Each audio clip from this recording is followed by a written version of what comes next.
పునర్వసు నక్షత్రం చైత్ర శుద్ధ నవమి నీ పుణ్య పాదం తాకి పులకించిందంట పుడమి కను తెరిచి చూడవయ్యా ఓ నీలి మేఘశ్యామ కనుమరుగైపోయింది గగనాన చందమామ నీసా మరిసా నీసా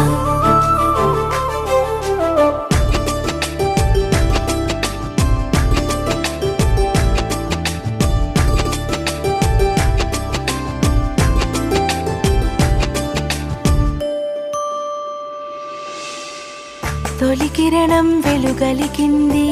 తొలి మాట నిన్ను పలికింది తొలి స్పర్శ నిన్ను తాకాలని గోదారి డోలికింది తొలి పుష్ప